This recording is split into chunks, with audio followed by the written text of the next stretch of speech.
नमस्कार दोस्तों। छू लो आसमान किसने रोका है और आलोक की इस लाइव श्रृंखला में मैं राम आप सभी का एक बार फिर से स्वागत करता हूं। कैसे हैं आप सभी? आशा करता हूं आप सभी बहुत अच्छे होंगे। और आज विशेष सूचना के साथ मैं आपके सामने हाजिर हुआ हूं। जैसे कि आप जानते हैं, मध्य प्रदेश पटवारी की भर्ती परीक्षा आई हुई है। और इस भर्ती परीक्षा में पहले लगभग 2700 के आसपास पोस्ट आए हुए थे। और कल की अगर बात करें तो कल फिर से रिवाइज रूल बुक आई हुई है और उसमें जो है 6700 के आसपास पद फिर से हो गए। मतलब कह सकते हैं टोटल 6755 के आसपास पद आ गए हैं। तो इसी को लेकर के मैं आपके सामने ये वीडियो लेकर के आया हूं। इस वीडियो के अंदर हम डिस्कस करेंगे परीक्षा की रणनीति क्या होनी चाहिए। पेपर का सिलेबस इस बार चेंज किया है। पहले सिलेबस कुछ और आता था, पेपर बहुत आसान आता था, लेकिन इस बार पेपर का सिलेबस पूरा का पूरा लगभग चेंज हो गया है। तो वो भी हम डिस्कस करेंगे। और 3 महीनों में कैसे आप निकाल सकते हैं पटवारी, एमपी पटवारी का एग्जाम, वो हम इस वीडियो में डिस्कस करने वाले हैं। तो छू लो आसमान किसने रोका है और आलोक की इस लाइव श्रृंखला के माध्यम से मैं आपको बताना चाहूंगा कि ये जो भर्ती परीक्षा है, इस भर्ती परीक्षा के माध्यम से मध्य प्रदेश के जो युवा हैं, जो युवा पीढ़ी है, जो अभी इस समय कॉम्पिटिटिव एग्जाम्स की तैयारी कर रहे हैं, उनके लिए एक बेहतरीन अवसर ये कैसे साबित हो सकता है, कैसे एग्जाम निकाल सकते हैं और अपने आप को रोजगार की श्रेणी में शामिल कर सकते हैं। तो आइए आज की हम विषय सूची डिस्कस कर लेते हैं। क्या क्या हम डिस्कस करने वाले हैं। ये जो लाइव है, ये वीडियो अभी फेसबुक पर छू लो आसमान किसने रोका है कि फेसबुक पेज पर चालू है। शॉर्टली हम इस वीडियो को यूट्यूब पर भी पब्लिश कर देंगे। तो आप निश्चिंत रहें, आप ये ना सोचें कि यूट्यूब पर ये वीडियो नहीं आ रहा है। जितना आप अधिक से अधिक शेयर कर सकते हैं इस वीडियो को, आप शेयर करें ताकि सभी बच्चों को इसकी जानकारी मिल जाए। क्योंकि क्या है, मैंने देखा है बहुत सारे बच्चे भी पुराना ही सिलेबस पढ़ रहे हैं एमपी पटवारी का। चूंकि बच्चे एग्जाम की तैयारी करते हैं लेकिन वो नोटिफिकेशन को डिटेल से नहीं पढ़ते हैं, तो कई बार वो एग्जाम के फॉर्म फिल करने में त्रुटि कर देते हैं। तो कई बार एग्जाम का जो प्रॉपर सिलेबस होता है, जिसके माध्यम से हम एग्जाम क्वालिफाई कर सकते हैं, वो भी वो नहीं देखते हैं। बस फॉर्म भर के आ जाते हैं, उसके बाद किसी भी दिशा में, किसी भी डायरेक्शन में तैयारी करने लग जाते हैं। तो ऐसा नहीं है। जब आप कोई एग्जाम निकालना चाहते हैं तो उसकी प्रॉपर रणनीति आपके पास होनी चाहिए, प्रॉपर तरीका आपके पास होना चाहिए, क्या आपको पढ़ना है, क्या नहीं पढ़ना है, कैसे एग्जाम को क्वालिफाई किया जाता है। ठीक है। चूंकि क्या होता है, आपको इस फॉर्मेट की प्रैक्टिस भी करनी होगी। प्रॉपर आपके सामने देखो, इस बार क्या है, पहली बार सिलेबस चेंज हुआ है, तो कैसा उसका पैटर्न होगा, किस तरह के क्वेश्चंस होंगे, वो भी हमें डिस्कस करना है इस वीडियो के माध्यम से। तो चलिए हम आगे बढ़ते हैं। देखिए, विषय सूची में हम डिस्कस करने वाले हैं सबसे पहले इसका जो नोटिफिकेशन आया है, इसका हम डिटेल में थोड़ा सा डिस्कशन करेंगे। क्या क्या चीजें महत्वपूर्ण है, कौन कौन सी चीजों को ध्यान रखना है एग्जाम का फॉर्म फिल करने में, और क्या क्या चीजें इसके लिए आवश्यक है। दूसरी बात क्या होगी, awareness in exam form submission. जब आप एग्जाम का फॉर्म सबमिट कर रहे होंगे तो किन किन बातों का आपको ध्यान रखना है, कौन कौन सी महत्वपूर्ण चीजें होती हैं जिनका आपको ध्यान रखना है। तीसरी बात, एग्जाम का पैटर्न क्या होगा। चूंकि पहली बार एग्जाम इस पैटर्न पे होगा, तो पैटर्न, प्रोबल पैटर्न क्या होगा, वो पैटर्न आपको पता होना चाहिए, वो हम डिस्कस करेंगे। तीसरा क्या होगा, how to prepare for the exam in 3 months. 3 महीनों के अंदर एक बेहतर तैयारी हम कैसे करें, वो हमें देखना है। तो इतनी सारी चीजें इस वीडियो के माध्यम से हम डिस्कस करने वाले हैं। तो सबसे पहला पॉइंट जो हमारा है वो डिटेल डिस्कशन और नोटिफिकेशन। नोटिफिकेशन जो आया है, पहले तो आपने देख ही लिया होगा क्या नोटिफिकेशन आया है ना, क्या चीज उसमें थी, लेकिन क्या अब कुछ और नई चीजें, वो भी हम डिस्कस करने वाले हैं। तो नोटिफिकेशन डिस्कस करने के पहले मैं आपको ये बता देता हूं कि देखिए भाई, पहले जो है ना 2700 कुछ पोस्ट थी। अभी जो है ये पोस्ट टोटल बढ़ करके अगर आप देखेंगे तो 6755 पोस्ट हो गई हैं। मतलब कल ही फिर से रिवाइज रूल बुक जारी हुई है पीवी के थ्रू, और ये 6755 टोटल पोस्ट हो गई हैं। जिसमें हम बात करने वाले हैं, अगर हम बात करें जनरल कैटेगरी के लिए, तो ये 2102 पोस्ट हैं। आप देख लीजिए एक बार सरसरी निगाह से। ईडब्ल्यूएस की बात अगर की जाए तो इसमें 566 पोस्ट है। तीसरी बात की जाए तो एससी कैटेगरी के लिए 862 पोस्ट है। और अगर आगे बात की जाए, देखो यहाँ पे नंबरिंग जो है, जो रूल बुक आई उसमें गड़बड़ है, 1 2 3 4 5 है ना, ऐसा होना चाहिए, लेकिन वो जैसा पीडीएफ में था वैसे मैंने लिया। तो अगर फोर्थ नंबर पे बात की जाए तो एसटी कैटेगरी के लिए 1722 पोस्ट आए हुए हैं। और अगर ओबीसी कैटेगरी की बात की जाए तो 1503, और टोटल पोस्ट यहाँ पर होते हैं 6755, जो कि बहुत अच्छी वैकेंसी मानी जाती है। बढ़े आगे, तो ये चीज मेन थी। इसके बाद में हम डिस्कस करने वाले हैं थोड़ा सा, एक बार सरसरी निगाह से नोटिफिकेशन हम देख लेते हैं। जो एग्जाम का नोटिफिकेशन आया हुआ है उस पर हम चर्चा कर लेते हैं। देखिए, ये रूल बुक जारी हुई है कल दोबारा से रिवाइज करके। इसमें 2 प्रकार की भर्ती है। एक तो क्या है, ग्रुप 2 सब ग्रुप 4 की वैकेंसी यहाँ पर आई हुई है, जिसमें सहायक संपरीक्षक है, सहायक जनसंपर्क अधिकारी है, सहायक नगर निरीक्षक है, ये सारी वैकेंसीज। और साथ ही साथ इसने ये भी दिया है कि इसके साथ में भू अभिलेख राजस्व विभाग के अंतर्गत पटवारी कार्यपालिका या कार्यपालिक पद हेतु संयुक्त भर्ती 2022। तो दो प्रकार की भर्ती है। अब हम इसमें जो डिस्कस करने वाले हैं, देखिए पेज नंबर 100 से इसने इसका नोटिफिकेशन की बात की है, 100 से हम डिस्कस करेंगे। पटवारी का जो प्रॉपर रूल बुक है वो पेज नंबर 100 से होगा, ठीक है। तो 100 नंबर पेज में आ जाता हूं, वहां से हमारा इस एग्जाम के बारे में डिस्कशन होगा। सबसे पहले इसका जो नोटिफिकेशन है वो जानना बहुत जरूरी है, ठीक है। पेज नंबर 100 देखिए, पटवारी चयन परीक्षा 2022 हेतु इंपॉर्टेंट जो निर्देश हैं वो हमें देखना है, ठीक है। इसमें बहुत सारी चीजें फालतू भी रहती हैं जो हमें ध्यान नहीं देना है। सबसे पहले अगर आप देखें तो इसका वेतनमान आप देख सकते हो 5200 से लेके 20,200 प्लस 2100 ग्रेड पे है, तो अच्छा खासा सैलरी माना जाता है, ठीक है। इसकी जो अर्हताएं होंगी, जिसमें आप देख लीजिए, मतलब क्वालिफिकेशन की अगर हम बात करें, सबसे महत्वपूर्ण चीज क्या है, क्वालिफिकेशन। तो देखिए क्वालिफिकेशन की अगर बात की जाए तो मैंने यहाँ पे क्वालिफिकेशन रखा हुआ है।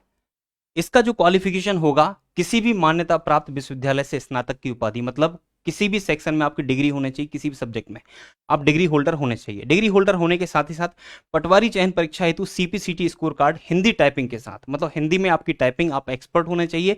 साथ ही साथ जो सीपीसीटी होगा उसका आपके पास में सर्टिफिकेट होना चाहिए। अगर नहीं है और आप एमपी पटवारी के एग्जाम क्वालिफाई कर जाते हैं, तो क्वालिफाई करने के बाद इसमें कंडीशन दी है कि 3 वर्ष के अंदर, कितने वर्ष के अंदर, 3 वर्ष के अंदर आपको यह परीक्षा उत्तीर्ण करना अनिवार्य होगा। तो आप सीपीसीटी अगर आप फिलहाल में नहीं है तो कोई चिंता का विषय नहीं है, तो सीपीसीटी आप जो है एग्जाम क्वालिफाई करने के 3 वर्ष के अंदर कर सकते हैं। ये बहुत महत्वपूर्ण चीज है। बहुत सारे बच्चे डरते होंगे कि यार हमारा सीपीसीटी नहीं, हम एग्जाम फॉर्म भरें कि नहीं भरें।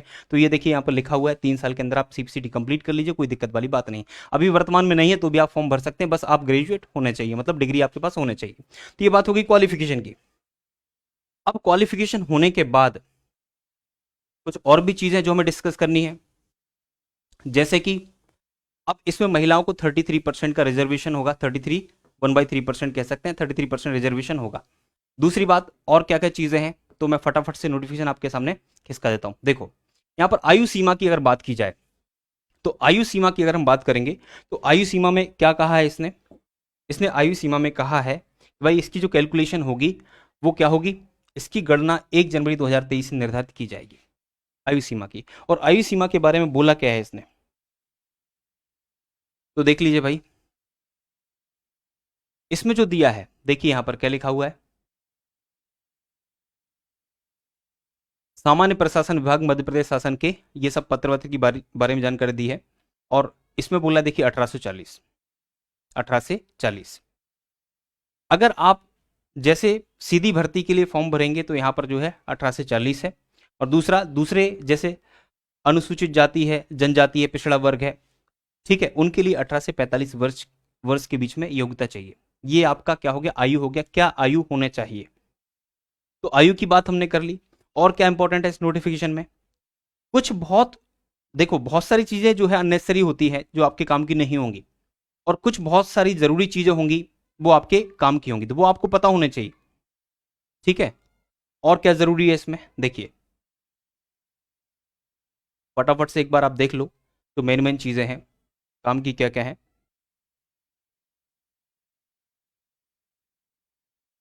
जो मैंने मेन मेन पॉइंट निकाले हैं वो आपसे डिस्कस करना बहुत जरूरी है, ठीक है। बाकी का नोटिफिकेशन एक बार आप सरसरी निगाह से देख लेना, पूरा थोड़ा सा पढ़ लेना, जिससे कोई गलती ना हो एग्जाम के फॉर्म भरने में, ठीक है।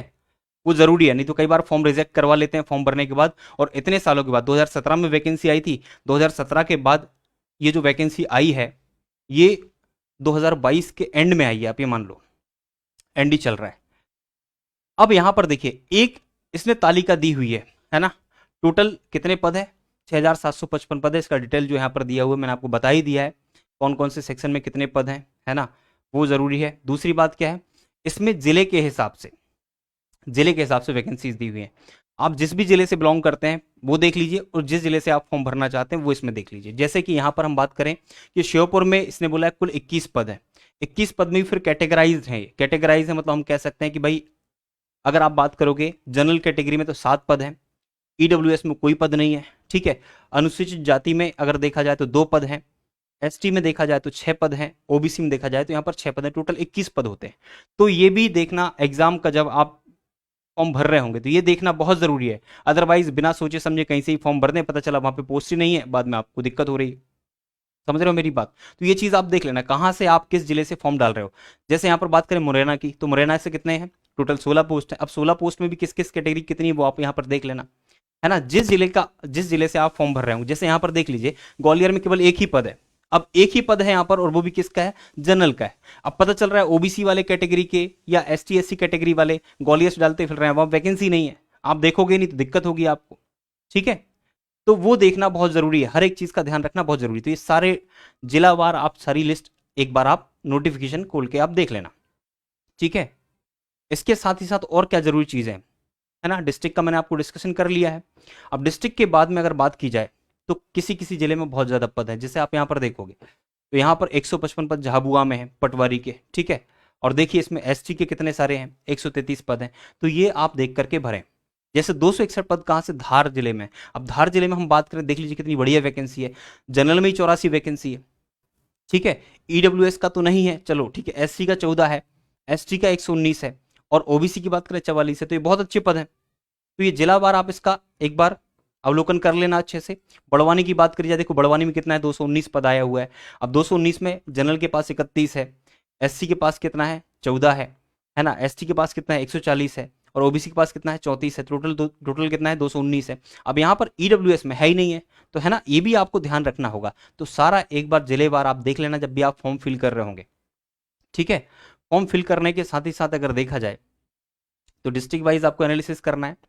अब इसके बाद और क्या जरूरी चीजें हैं, जो इंपॉर्टेंट चीज है वो हम डिस्कस कर रहे हैं केवल, ठीक है। जिला खत्म हो गया, लगभग आपके 50-52 जिले हैं, तो वो ध्यान रखना है आपको, ठीक है। बाकी ये तो जीएस का विषय है। अब इसमें देखो, अब ऑनलाइन आपको आवेदन करना है, ठीक है। अब ऑनलाइन जब आप आवेदन करेंगे तो न्यूनतम शैक्षणिक जो योग्यता है वो आपको उसमें पता होना चाहिए, सीबीएसई का आपको पता होना चाहिए, और फॉर्म भरते समय किन किन चीज़ों को ध्यान रखना है वो भी आपको देखना होगा, और क्या क्या चीज़ें आपके लिए अलाउ नहीं है वो सब यहाँ पर दी हुई है। नोटिफिकेशन में हर एक चीज़ का डिटेल में एनालिसिस करके दिया हुआ है। आप नहीं पढ़ोगे, ऐसे ही जाके फॉर्म भर दोगे तो पता चला कि आपने कोई प्रॉब्लम खड़ी कर ली और बाद में दिक्कत हो रही है आपको। अब इसमें एक चीज़ और आई हुई है, देख लीजिए कि अगर हम बात करें, जो इंपॉर्टेंट चीज़ है, एडमिट कार्ड के बारे में दिया है, कैसे आपको एडमिट कार्ड मिलेगा, कैसे इशू होगा। ये आपका दिया है क्या? ये दिया है नॉर्मलाइजेशन का प्रोसेस, है ना। जब एग्जाम आप दे लेंगे उसके बाद नॉर्मलाइज होकर रिजल्ट कैसे आएगा उसका कैलकुलेशन दिया है। कुछ कुछ चीज़ें जो आप एग्जाम में नहीं लेके जानी और आप लेके जाते तो आपका ईएफएम बन जाएगा, तो वो भी आपको ध्यान रखना है, ये आप पढ़ लीजिएगा, ठीक है। परीक्षा का परिणाम कैसे आएगा वो आप पढ़ लीजिएगा, और क्या ज़रूरी है वो हम यहाँ पर डिस्कस करने वाले हैं। अब ज़रूरी में देखा जाए तो देखिए, ये पूरा नोटिफिकेशन आपको थोड़ा थोड़ा पढ़ लेना है एक बार। हमने क्वालिफिकेशन की बात कर ली, है ना। ये आपका क्या हो गया? क्वालिफिकेशन क्या जरूरी है।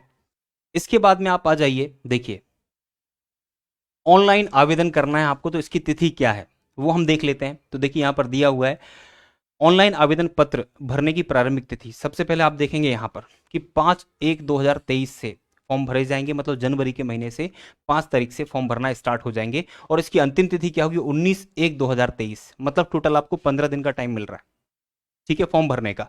और अगर कुछ मिस्टेक हो गया है तो उसमें संशोधन करने का भी टाइम दिया जा रहा है। कब? 5 तारीख को आपने जैसे फॉर्म सबमिट किया तो 5 तारीख, आपसे कुछ गलती हो गई तो 5 तारीख को ही आप कुछ ना कुछ करेक्शन कर सकते हैं। और ये करेक्शन का डेट लास्ट क्या है? 24/1/2023, है ना। करेक्शन के लिए यहाँ पर ज्यादा टाइम दिया, कितना? 20 दिनों का समय आपको दिया जा रहा है, ठीक है। ये चीज हो गई। दूसरा, परीक्षा का विवरण। अगर परीक्षा की बात की जाए तो ये परीक्षा कब होगी? ये 2 पाली में होगी, प्रथम पाली और द्वितीय पाली, मतलब एक बार फर्स्ट हाफ में, एक बार सेकेंड हाफ में। जैसे पेपर स्टार्ट होगा कब से? 15/3/2022, मार्च के महीने में 15 तारीख से पेपर स्टार्ट होगा, और पेपर की जो समय अवधि होगी वो 3 घंटे का पेपर होगा, 3 घंटे का पेपर होगा।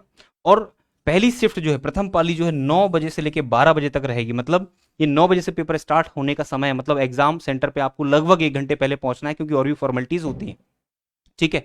दूसरी बात, दूसरा जो शिफ्ट है ना वो 2:30 से लेकर 5:30 तक होगा, और इसमें अधिकतम अंक जो है 200, और यहां भी क्या है 200, मतलब दोनों में 200 200, आपका किसी भी शिफ्ट में पेपर फंस सकता है। ठीक है, 200 नंबर का पेपर होगा एमपी पटवारी का। ठीक है, और परीक्षा में हिंदी अंग्रेजी माध्यम में वस्तुनिष्ठ प्रश्न जो है पूछे जाएंगे। आपका जो भी माध्यम होगा उस माध्यम से आप उसको ऑप्ट कर सकते हो। ये बात हो गई। इसके बाद अगर बात करें तो देखो, जब आप एग्जाम का फॉर्म भर रहे होगे तो एग्जाम फॉर्म भरते समय आपका जो एग्जाम का सेंटर होगा, ये बहुत महत्वपूर्ण चीज है। एग्जाम का सेंटर का सिलेक्शन, आप क्या सेंटर लेना चाहते हो, ये सारे यहां पर सेंटर दिए हैं, है ना। इतने सेंटर हैं मात्र, मतलब केवल 13 सेंटर है। जैसे भोपाल हो गया, इंदौर हो गया, जबलपुर हो गया, ग्वालियर हो गया, उज्जैन हो गया, नीमच हो गया, रतलाम हो गया, मंदसौर, सागर, सतना, खंडवा, सीधी और रीवा। ये बस एग्जाम सेंटर होंगे, इसके अलावा और कहीं पर एग्जाम नहीं होने वाला है। तो भरते समय इनमें से 4 परीक्षा के जो शहर होंगे जो आपको इंपॉर्टेंट लगते हैं, जहां पर आप जा सकते हैं इजीली, है ना, जहां पर आपको जाने में दिक्कत ना हो, तो इनमें से आपको सिलेक्शन करना होगा एग्जाम सेंटर्स का। वो कौन से एग्जाम सेंटर आप ऑप्ट करना चाहते हैं। जैसे सपोज करिए अगर मैं भोपाल का रहने वाला हूं तो मैं यहाँ भोपाल कर सकता हूँ, इंदौर कर सकता हूँ, जिसमें मुझे कंफर्टेबल होगा जाने में। ठीक है, और आसपास क्या पड़ेगा, तो हम कह सकते हैं भाई भोपाल के आसपास मुझे और बेहतर क्या लग रहा है, जहाँ ट्रेन की अवेलेबिलिटी, तो मैं यहाँ जबलपुर जा सकता हूँ, है ना। ट्रेन से डायरेक्ट कनेक्टिविटी मुझे ग्वालियर मिल रहा है, मैं ग्वालियर जा सकता हूँ। तो इनमें से आप 4 कोई एग्जाम सेंटर दें, अब जहां भी आपका एग्जाम सेंटर फंसेगा उसके अकॉर्डिंग आपको प्लान करना है। तो एक ये बात हो गई। इसके बाद अगर बात की जाए तो देखो, जिलावार दिया है, तो मैंने आपको बता दिया है कि जिलेवार डिस्कशन यहाँ पर दिया हुआ है, तो ये आपको वहाँ नोटिफिकेशन देख लेना है। इसके बाद हम अगर बात करें इसका जो पेपर होगा उसमें सब्जेक्ट कौन कौन से होंगे, सब्जेक्ट कौन कौन से होंगे, तो सब्जेक्ट की अगर हम बात करें तो देखिएगा, यहां पर 2 पार्ट है, पहला आ और दूसरा बा, मतलब 2 सेट यहां पर हो रहे हैं। पहला जो सेट होगा, मतलब एक ही पेपर के अंदर 2 सेक्शन यहां पर बने हुए हैं, एक खंड आ है, एक खंड बा है। खंड आ जो होगा उसमें सामान्य विज्ञान, है ना, सामान्य विज्ञान मतलब जनरल साइंस होगी, और क्या होगा, सामान्य हिंदी होगी, और क्या होगा, सामान्य अंग्रेजी होगी, और क्या होगा, सामान्य गणित, है ना, जनरल मैथमेटिक्स। ये जो सेक्शन होगा ये 100 नंबर का होगा, मतलब हम कह सकते हैं 100 क्वेश्चन लगभग आएंगे यहां पर। ठीक है, 100 क्वेश्चन यहां पर आएंगे। दूसरा क्या है, खंडबा, जिसमें क्या होगा, सामान्य ज्ञान मतलब जनरल नॉलेज। ये जनरल नॉलेज में क्या होगा, स्टैटिक जीके होगा, या जिसमें हिस्ट्री, ज्योग्राफी, पॉलिटी, इकोनॉमिक्स जो भी होगा, करंट अफेयर सब मिलाकर, और एमपी का जीके भी मिलाकर सब कुछ यहां पर पूछ दिया जाएगा, है ना। तो आप इसके अकॉर्डिंग तैयारी करेंगे। अब इसके बाद में क्या होगा, सामान्य ज्ञान एवं अभिरुचि, तो ये पूरा कंप्लीट सब्जेक्ट हो गया। दूसरा क्या है आपका, देखिए सामान्य कंप्यूटर, मतलब कंप्यूटर भी यहां पर होगा। तो कंप्यूटर की परीक्षा या कंप्यूटर का प्रश्न पत्र आप देखें कैसा प्रीवियस ईयर में व्यापम में कंप्यूटर पूछा जाता है, तो उस हिसाब से आप कंप्यूटर तैयारी करेंगे। सामान्य तार्किक योग्यता, मतलब यहाँ पर रीजनिंग की बात की गई है, लेकिन ये रीजनिंग आती नहीं है, इसमें मैथ्स ही आता है। ठीक है, मैंने देखा है व्यापम का क्या लेवल होता है और किस तरह की मैथ्स आती है। और एक सब्जेक्ट है आपका सामान्य प्रबंधन, मतलब जनरल मैनेजमेंट। ठीक है, अब ये जो है इसकी अगर हम बात करें, ये आपका क्या हो गया, सिलेबस हो गया। अब सिलेबस में डिस्क्राइब नहीं किया उसने पूरा, ठीक है, डिस्क्राइब नहीं किया है, लेकिन हम थोड़ा थोड़ा डिस्कस कर लेंगे। एक पेपर मैंने लिया है प्रीवियस ईयर का, जिसके आधार पर पेपर आ सकता है, तो उससे आपको आइडिया लग जाएगा, उस लेवल से या उसी के हिसाब से आप एग्जाम की तैयारी करोगे। ठीक है, चलिए अब हम बात करें। देखिए मैंने ये जो लगभग प्रोबेबल पैटर्न लिया है, जिसमें कितने कितने क्वेश्चन होंगे और कितने नंबर के होंगे, ये हमने यहां पर लेके रखा है। तो वो एक प्रीवियस ईयर का पेपर हमने लिया है। जैसे ये पटवारी की जो वैकेंसी आई है इस साल, वो किसके साथ आई है, तो उसने बोला है कि भाई यहां पर जो वैकेंसी है ना, ये है ग्रुप 2 और सब ग्रुप 4, इसके साथ इसका नोटिफिकेशन जारी हुआ है, किसका, पटवारी का। और जैसा उसका सिलेबस हुआ करता था इस परीक्षा का, ध्यान दीजिएगा, इस परीक्षा का जैसा सिलेबस हुआ करता था, इस बार सेम का सेम सिलेबस एमपी पटवारी के एग्जाम का कर दिया इन्होंने। ठीक है, एमपी पटवारी में भी क्या है, सेम का सेम सिलेबस कर दिया। इसका मतलब अगर आपको एग्जैक्ट तैयारी करना है मध्य प्रदेश पटवारी एग्जाम की, तो आप इसके प्रीवियस ईयर के पेपर्स उठा लीजिए और उसका एनालिसिस कर लीजिए, है ना, कि कैसा सिलेबस है। तो उसी का एनालिसिस करके मैंने आपको यहां पर दिया हुआ है कि किस सेक्शन से कितने कितने क्वेश्चंस पूछे गए। तो सबसे पहले बात करते हैं जनरल साइंस की। यहां पर जनरल साइंस के जो है 25 क्वेश्चंस पूछे जाते हैं, है ना, इस एग्जाम की मैं बात कर रहा हूं। अब जब इस एग्जाम की मैं बात कर रहा हूं, तो सेम सिलेबस जो है ना, सेम सिलेबस इस एग्जाम का है, और यही सिलेबस क्या कर दिया, मध्य प्रदेश पटवारी का कर दिया है। इसका मतलब जैसा पेपर इसका आता है वैसा ही पेपर किसका आएगा, मध्य प्रदेश पटवारी एग्जाम का आएगा। तो आप ये भूल जाइए कि पंचायती राज वगैरह जो पूछा जाता था वो सब चीजें होंगी, नहीं, उसने दिए नहीं है यहां पर इस बार, उसने क्या दिया, जनरल साइंस आपको तैयार करना है, तो यहाँ से 25 क्वेश्चन बनेंगे। अब जनरल साइंस में क्या होता है, फिजिक्स केमिस्ट्री बायो तीनों सेक्शन होते हैं, है ना, तो साइंस का पोर्शन आपको तैयार करना है। अब 25 क्वेश्चन यहाँ पर पूछे जा रहे हैं साइंस से, तो 25 क्वेश्चन की आपको तैयारी क्या करना है, जनरल फिजिक्स हो गई, जनरल साइंस में अगर बात करें तो जनरल फिजिक्स हो गया, केमिस्ट्री हो गया और बॉटनी जूलॉजी हो गया, ठीक है, जो आप लूसेंट वगैरह पढ़ते हैं उसी से आपको करना है। हिंदी की बात करी जाए तो हिंदी में यहाँ पे 25 क्वेश्चन है, इसमें सारा का सारा चीजें रहेंगी जो भी आपके व्यापम में पूछी जाती हैं, है ना, संज्ञा सर्वनाम हो गया, विशेषण हो गया, क्रिया विशेषण हो गया, सारी की सारी चीजें, संधि समास वगैरह जो भी चीजें हैं, ऑल ओवर चीजें यहाँ पर पूछी जाएंगी। तो 25 क्वेश्चन यहाँ पर जनरल हिंदी का है, तो ये भी अच्छा वेटेज है।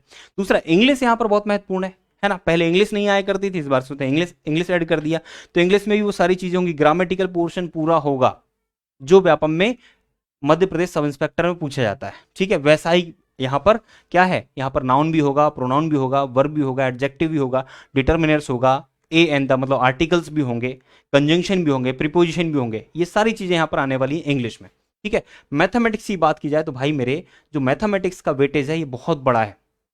मैथ्स की बात की जाए तो ये बहुत इंपॉर्टेंट सब्जेक्ट होगा आपके लिए। क्यों इंपॉर्टेंट होगा, क्योंकि 25 क्वेश्चन मैथ्स के यहां पर आ रहे हैं और 25 क्वेश्चन मैथ्स के ही यहां पर आएंगे, मतलब लॉजिकल रीजनिंग उसने लिखा हुआ है, लेकिन मैंने आज तक इस पेपर में लॉजिकल रीजनिंग देखा नहीं है। 2-3 क्वेश्चन ही रीजनिंग के रहते हैं जो भी सीरीज वगैरह होती है, बाकी सारे क्वेश्चंस मैथ्स की पूछे जाते हैं इसमें भी। मतलब हम कह सकते हैं 25-25-50, है ना, मतलब कह सकते हैं कि 25+25 क्वेश्चंस मैथ्स के होंगे। मतलब इसमें अर्थमेटिक भी होगा, एडवांस भी होगा, और एडवांस में भाई साहब कोऑर्डिनेट ज्योमेट्री भी पूछी जाती है, टिग्नोमेट्री भी होगी, एलजेब्रा भी होगा, मेंसुरेशन भी होगा। बात समझ रहे हो, ये सब चीजें इसमें होंगी, और कोऑर्डिनेट ज्योमेट्री बहुत अच्छे तरीके से पूछी जाती है, तो एक अच्छा लेवल पेपर का होने वाला है। तो रीजनिंग पे बहुत ज्यादा फोकस करने की जरूरत नहीं है। आपको क्या करना होगा रीजनिंग में, रीजनिंग आपकी जनरल तैयार तो रहती ही है, और नहीं है तो आप थोड़े थोड़े जो मोटे मोटे चैप्टर हैं जो इस एग्जाम में पूछे गए प्रीवियस ईयर में, तो वही चैप्टर आप रीजनिंग के तैयार करिए, ज्यादा आपको टाइम देने की आवश्यकता नहीं है। मेनली आपको मैथ्स करना है, अर्थमेटिक भी करना है, एडवांस भी करना है, ठीक है। इसके बाद हम बात करने वाले क्या, जनरल मैनेजमेंट। ये सब्जेक्ट बहुत इंपॉर्टेंट है। अभी तक बच्चे क्या है इसी एग्जाम में जनरल मैनेजमेंट पढ़ते थे, ठीक है, तो अब आपको एमपी पटवारी के एग्जाम में भी जनरल मैनेजमेंट पूछा जा रहा है, इसके 25 क्वेश्चन होंगे। ये प्रोबेबल क्वेश्चंस, मतलब यहां पर कितने हैं टोटल, 200 क्वेश्चंस, 8 सब्जेक्ट हो रहे हैं और 200 क्वेश्चंस आपके बनने वाले। बात समझ रहे हैं, तो 25 क्वेश्चन यहाँ पर होंगे, 8 सब्जेक्ट होंगे, तो 200 क्वेश्चन यहाँ पे बनेंगे। खंड आ और खंड बा में इसने डिवाइड किया हुआ है, मैंने आपको इसके पहले जस्ट बताया, क्लियर है, तो ये आपको तैयारी करनी है। तो ये हमारा मोटा मोटी क्या हो गया, सिलेबस हो गया एग्जाम का। अब हम बात करने वाले हैं क्या, 3 महीने के अंदर आपको एग्जाम की तैयारी करनी है, तो उसके लिए देखो एग्जैक्ट सिलेबस तो उसने दिया नहीं है, बस उसने सब्जेक्ट दे दिए। अब सब्जेक्ट दे दिए तो हमें क्या करना पड़ेगा, हम व्यापम की वेबसाइट पे जाएंगे, वहां पर देखेंगे इसका इसका जो नोटिफिकेशन पहले आया है उसमें जो सब्जेक्ट थे वो हमने यहाँ पर ले लिए। अब इसके पेपर्स देखिए, तो इसका पेपर मैंने एक सैंपल पेपर लिया है जो पहले हो चुका है 2018 में, तो वो पेपर हम देखते हैं, उसी पेपर से मैंने बनाया हुआ है। तो देखिए मैं आपके सामने पेपर ओपन कर देता हूं, इसका इसका पेपर आप देख लीजिए पहले, इस पेपर से आपको आइडिया लगेगा। तो देखिए ये पेपर जो है 2018 में हुआ था, है ना, 2018 में किसका हुआ था, ग्रुप 2 सब ग्रुप 4, ठीक है, AGI and 3 and other post, मतलब इसमें जो भी पोस्ट थी वो थी, और इसमें इसको हम कह सकते हैं कौन सा पेपर है, तो ये किसका है, जिसका नोटिफिकेशन अभी पटवारी एग्जाम के साथ दिया हुआ है उसी का ये पेपर पहले हो चुका है। तो इसका सिलेबस अगर आप देखेंगे और इसमें जो टॉपिक्स आप देखेंगे तो उसके हिसाब से आपको तैयारी करनी, तो इससे आपको क्या पता चल जाएगा, इससे आपको लेवल पता चल जाएगा कि साइंस में किस तरह के क्वेश्चंस पूछे जाते हैं। जैसे यहां पर देखिए जनरल साइंस है, क्या दिया उसने यहां पर दिया जनरल साइंस। जनरल साइंस का पहला जो है यहां पर देखिए, अब एंथ्रेक्स एक घातक बीमारी है जो इसके कारण से होती है, यहां पर कितने ऑप्शन दिए हैं, 4 ऑप्शन दिए, मतलब ये क्वेश्चन किससे हो गया, बायो सेक्शन से हो गया। दूसरा अगर हम बात करें, इसमें आंसर भी दिया है, देखो क्या है, जीवाणु, मतलब क्या कह सकते हैं बैक्टीरिया से होता है। दूसरा क्या है कि एक विद्युत सेल में क्या होता है, केमिस्ट्री का क्वेश्चन है, विद्युत सेल में क्या होता है, तो ये सारे ऑप्शंस दिए और यहाँ पर क्या दिया है, रासायनिक ऊर्जा होती है, विद्युत ऊर्जा में परिवर्तित होती है, ठीक है, ये दिया है। तो ऐसे करके साइंस के, अब साइंस का लेवल आपको पता चल जाएगा, बिल्कुल एकदम जनरल साइंस है, बहुत डिफिकल्ट साइंस नहीं है। मतलब लूसेंट की बुक में जो पीछे साइंस होता है, साइंस का पोर्शन होता है, अगर वो आप तैयार कर लें, 4 से 5 बार 6 बार रिवीजन कर लीजिए और इसके पेपर्स आप लगा लीजिए, आपकी तैयारी साइंस की हो जाएगी, ठीक है। और साइंस के एमसीक्यूज, मतलब 2-3-4 हजार क्वेश्चन आप ऑब्जेक्टिव पढ़ लीजिए, ऑब्जेक्टिव की तैयारी करना है, मतलब एक बार डिटेल में थोड़ा सा पढ़ के आपको ऑब्जेक्टिव लगाने हैं, है ना। कम से कम मैं आपसे बता रहा हूं कि भाई ये मान लीजिए आप 2000 से 3000 क्वेश्चंस आप इसके लगा लीजिए, इतने में आपका साइंस कवर हो जाएगा। मतलब 25 क्वेश्चन है तो 25 क्वेश्चन में से 20 क्वेश्चन लगभग आप निकाल लोगे, और नेगेटिव मार्किंग होती नहीं है। बात क्लियर है? तो साइंस आपको करना है। पहले तो आप क्या करेंगे, साइंस की अगर कोई स्पेसिफिक जनरल साइंस की बुक मिलती है तो आप जनरल साइंस कोई बुक आप मार्केट में जाइए, मार्केट में घूमिए। अभी क्या है, पटवारी की वैकेंसी आई है तो बुक्स भी आना शुरू हो गई होंगी, या अभी नहीं आई होंगी तो 5-10 दिन में आ जाएंगे। तो जनरल साइंस की बुक आप उठा करके जनरल साइंस को कम से कम 5 बार आप पढ़िए और ऑब्जेक्टिव लगाइए। देखो मेहनत तो करनी पड़ेगी, बिना मेहनत के कुछ नहीं मिलने वाला है ना। आप आलस करके या बिना मेहनत के आप सिलेक्शन नहीं ले सकते। कितने सारे अभ्यर्थी ऐसे हैं, कितने सारे बच्चे ऐसे जो एकदम टूट पड़े हैं पटवारी के, और उनको लग रहा है कि हमारे जीवन का एक महत्वपूर्ण समय है, इसमें अगर हमने एग्जाम क्वालिफाई कर लिया तो कर लिया, अदरवाइज हम क्वालिफाई नहीं कर पाएंगे, और इससे अच्छी अपॉर्चुनिटी हो ही नहीं सकती।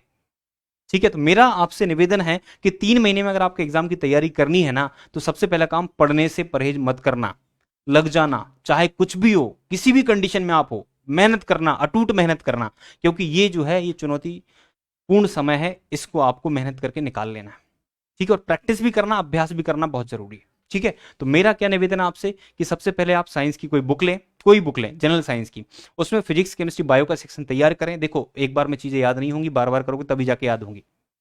ठीक है, और सबसे पहली बात कि पेपर का एनालिसिस करना है। जैसे ये पेपर मैंने यहां पर लिया है, इसके क्वेश्चंस इसमें कितने हैं, 25 क्वेश्चन है। तो ये 25 के 25 क्वेश्चन आप देखिए और इससे आप बनाइए कि केमिस्ट्री से कितने क्वेश्चन है, बायो से कितने क्वेश्चन है, फिजिक्स से कितने क्वेश्चन है, और क्या लेवल क्वेश्चंस का होता है, उसके अकॉर्डिंग चैप्टर का सिलेक्शन करिए। और जिनसे ज्यादा क्वेश्चन पूछे जाते हैं, जिन चैप्टर से ज्यादा क्वेश्चन पूछे जाते हैं उसका वेटेज ज्यादा है, इसका मतलब आपको उस पर ज्यादा फोकस करना है।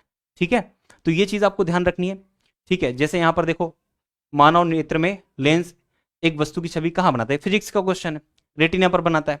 दूसरी हम बात करें, देखो जैसे ही चंद्रमा पृथ्वी के आसपास एक परिक्रमा पूरा करता है, यह निम्न को पूर्ण करता है। अब यहां पर देखिए क्या है, रोटेशन दिया है उसका, तो ये किसका क्वेश्चन है आपको देखना पड़ेगा। ठीक है, जैसे यहां पर क्या दिया है, कष्टुका बिना पत्तियों का लंबे तार जैसा पौधा है, इसलिए वह है। अब इसमें देख लीजिए ये किसका है, ये बायो में भी आप जाओगे ना तो बॉटनी का क्वेश्चन है ना, तो बॉटनी का क्वेश्चन हो गया। अब ये चूने का पानी कार्बन डाइऑक्साइड गैस से गुजरने पर दूधिया हो जाता है, अब ये क्वेश्चन किसका है, तो ये केमिस्ट्री क्वेश्चन है। तो ऐसे करके आप फिजिक्स केमिस्ट्री बायो का सेक्शन तैयार करिए, कितने कितने क्वेश्चन कहां से पूछेंगे प्रीवियस ईयर में। 2-3-4 पेपर उठा लीजिए, एनालिसिस कर लीजिए कितने कितने क्वेश्चन किस सेक्शन से पूछे जाते हैं और कहां कहां के चैप्टर से पूछे जाते हैं, तो उसके अकॉर्डिंग आप प्लान करके तैयारी करिए। तो ये आपका साइंस का पोर्शन हो गया, 25 क्वेश्चन आपके साइंस से आएंगे। तो ये पेपर सेम उसी तरह का बना हुआ है, उसका आंसर की है जो 2018 में हुआ था, और इसी पैटर्न पे आने वाला है आपका पेपर। तो साइंस यहां पर हमारा देखिए 25 क्वेश्चन है। ठीक है, 25 के बाद अब क्या आ गया, तो अब आ गया जनरल हिंदी। अब हिंदी का सिलेबस आपको देखना है तो आप देखिए यहां पर टॉपिक क्या है, हमारा जनरल हिंदी है, और जनरल हिंदी में 25 क्वेश्चन आने वाले हैं। अब देखो यहां पर अलंकार का क्वेश्चन पूछ लिया उसने, ठीक है, विलोम शब्द पूछ लिया उसने, है ना, समानार्थी शब्द पूछेगा। तो इस तरह से विलोम शब्द आएंगे, समानार्थी शब्द आएंगे, अलंकार आएगा, समास आएगा, संधि आएगा, ये सारी चीजें जो है आपकी किसकी है, हिंदी की है। ठीक है, दूसरा क्वेश्चन विलोम शब्द हो गया। तीसरा क्या हो गया, ये भी विलोम शब्द पूछा हुआ है। आगे क्या है, समास पूछ लिया उसने, फिर समास के क्वेश्चन 2 हो गए। ठीक है, यहाँ पर उपसर्ग प्रत्यय मतलब उपसर्ग आ गया यहाँ पर। ठीक है, यहाँ पर देख लीजिए समास का फिर आ गया, 3 क्वेश्चन हो गए समास के। फिर यहाँ पर क्या है, फिर से आपका क्या हो गया, उपसर्ग प्रत्यय से आ गया। फिर आप देखिए यहाँ पर क्या आ गया, फिर विलोम शब्द आ गया, 2-3 क्वेश्चन विलोम शब्द के हो गए। इसके बाद में क्या, उपसर्ग की फिर बात आ गई, है ना। यहाँ पर फिर देख लीजिए क्या है, अब इसमें काव्य में जब शब्द विशेष के कारण चमत्कार उत्पन्न होता है उसे क्या कहते हैं भाई, अलंकार बोलेंगे, शब्दालंकार बोलेंगे, क्या बोलेंगे, अर्थालंकार बोलेंगे, अलंकार क्वेश्चन आ गया। तो ये पेपर में आप देखिए कितने क्वेश्चन, जैसे हिंदी का सेक्शन है 25 क्वेश्चन का, तो 25 क्वेश्चन में अलंकार के कितने क्वेश्चन हैं, समझ रहे हो, समास के कितने क्वेश्चन है, संधि के कितने क्वेश्चन है, विलोम शब्द के कितने क्वेश्चन है, अपने पास लिखिए आप डायरी में, अपना सिलेबस खुद तैयार करिए, तब आपको पूरा, देखो कोई बना के दे देगा ना तो आपको पता नहीं चलेगा। आप पेपर का एनालिसिस करिए, मतलब 2018 में आप जाइए और प्रीवियस ईयर के पेपर्स आप देखिए व्यापम की साइट पर, वहां पर आपको मिल जाएगा ग्रुप 2 सब ग्रुप 4, इसके जितने भी पेपर हुए वो डाउनलोड करिए और उसमें एक शीट बनाइए कि पहले शिफ्ट में, दूसरे शिफ्ट में, तीसरे शिफ्ट में जितने ही पेपर हुए सबका एक एक शीट बनाइए और लिखिए। हिंदी का सिलेबस जब आप बनाएंगे तो हिंदी में आप सारे चैप्टर लिख दीजिए, उसके सामने कितने कितने क्वेश्चन किससे पूछे गए, जैसे कभी 2 क्वेश्चन पूछे जाएंगे समाज से, कभी 3 क्वेश्चन, कभी 4 क्वेश्चन, तो उसका एवरेज निकाल लीजिए और ये मान लीजिए कि इतने क्वेश्चन समाज से पूछे जाएंगे। ऐसी संधि के कितने क्वेश्चन आए, पहली पाली में, दूसरी पाली में संधि कितने क्वेश्चन आए, तीसरे सेट में कितने क्वेश्चन आए, तो सबका बना के एवरेज निकालिए। उसके हिसाब से आप डिसाइड करिए कि भाई समास कितने क्वेश्चन है, संधि कितने क्वेश्चन है, शब्द विलोम इतने हैं। बात समझ पा रहे हो? तो इस तरीके से आपका हिंदी का सिलेबस आप इसको देख करके तैयार करेंगे, कौन कौन से चैप्टर आते हैं वो आपको पता लग जाएगा। ठीक है, अपना एनालिसिस खुद करिए, दूसरों के भरोसे मत रहिए। आप खुद करेंगे तब आपको पूरा पूरा आइडिया लग जाएगा कहां से क्या क्वेश्चंस उठते हैं, कहां से क्या क्वेश्चंस आते हैं। मैं आपको तरीका बता रहा हूं तैयारी करने की रणनीति क्या होना चाहिए उसके हिसाब से। तो एक चीज ये हो गई, तो हिंदी का हमने देख लिया, और हिंदी में कितने क्वेश्चन है, तो 25 क्वेश्चन है। देखो मुहावरे आ गए, ईद का चांद होना मतलब कभी कभार दिखाई देना या बहुत दिनों बाद दिखाई देना, ये इसका आंसर है ना। तो यहां पर मुहावरे भी आएंगे, ये भी आपको याद करना है। ईद से ईद बजाना मतलब क्या करना, नस भ्रष्ट कर देना या दुश्मन के छक्के छोड़ा देना। बात समझ रहे हो? तो ये हो गया, मुहावरा हो गया। ठीक है, क्षमा ना करने योग्य के लिए एक शब्द निम्न में से कौन सा है, तो इसके लिए क्या होगा, अक्षम्य होगा। बात समझ रहे हो? तो यहां पर देखिए ये आंसर आपका अक्षम्य। ठीक है, तो मेरा कहने का मतलब है कि भाई आप पेपर का एनालिसिस करिए। पेपर मैंने यहाँ पे लिखा हुआ है या दिया हुआ है, ग्रुप 2 सब ग्रुप 4 का है, इसके जितने भी पेपर हैं सब डाउनलोड कर लीजिए। उसके अकॉर्डिंग हिंदी का सिलेबस देखिए, उसी के अकॉर्डिंग इंग्लिश का सिलेबस देखिए, उसी के अकॉर्डिंग जीएस का सिलेबस देखिए, उसी के अकॉर्डिंग साइंस का देखिए, उसी के अकॉर्डिंग कंप्यूटर देखिए। ये सारी चीज और मैनेजमेंट के कैसे क्वेश्चन, पूरा आइडिया आपको इसी से लगेगा। अब आप 10 लोगों को फोन करोगे, 10 टीचर को फोन करोगे जिन्हें पटवारी का एग्जाम निकाला है, उनको फोन करोगे तो कुछ नहीं होने वाला।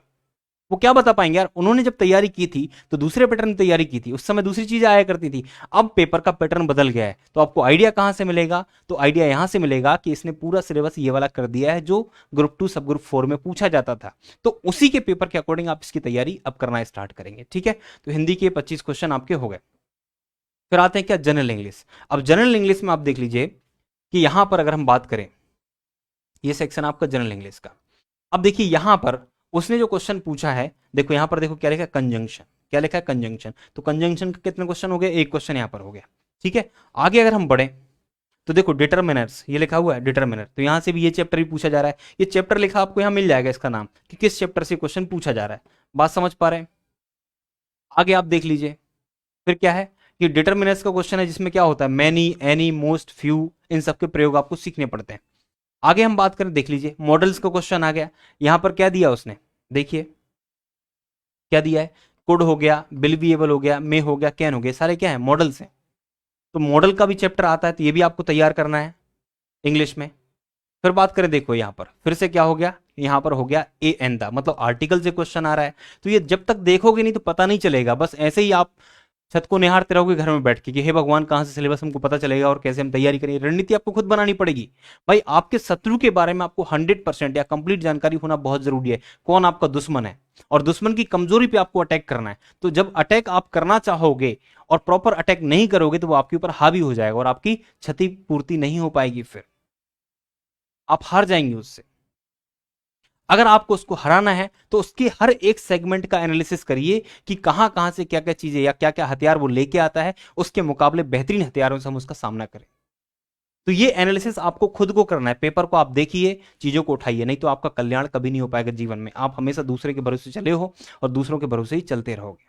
अब वैकेंसी आती, बच्चे कोचिंग के लिए दौड़ने लग जाते हैं, यहां जा रहे हैं वहां जा रहे हैं, ये कोर्स खरीद रहे हैं वो खरीद रहे हैं, कभी वो सिलेबस उठा के नहीं देखते हैं। तो मेरा आपसे विशेष निवेदन है कि ये जो पेपर है, कौन सा, आप जाइए व्यापम के प्रीवियस ईयर के पेपर्स में जाइए और ग्रुप 2 सब ग्रुप 4 का पेपर आप उठाइए, उसके पेपर्स का आप एनालिसिस करिए। ज्यादा आपको नहीं मिलेंगे, 2 4 5 पेपर मिल जाए तो बहुत अच्छा है ना। और पांचों पेपर का एनालिसिस करिए और देखिए कि किस किस सेक्शन से कितने कितने क्वेश्चन, 25 क्वेश्चन पूछ जाते हैं, 8 सेक्शन यहां पर आते हैं। ठीक है, तो उसमें भी आपको पढ़ोगे नहीं तो पता नहीं चलेगा। आपको पढ़ना है और पढ़ के आपको आइडिया लेना है कि इंग्लिश में किस किस चीज से क्वेश्चन पूछा जा रहा है, वही टॉपिक्स हमको इंग्लिश में तैयार करना है। साइंस में कौन कौन से टॉपिक से क्वेश्चन आते हैं, वही टॉपिक हमको साइंस से तैयार करना है।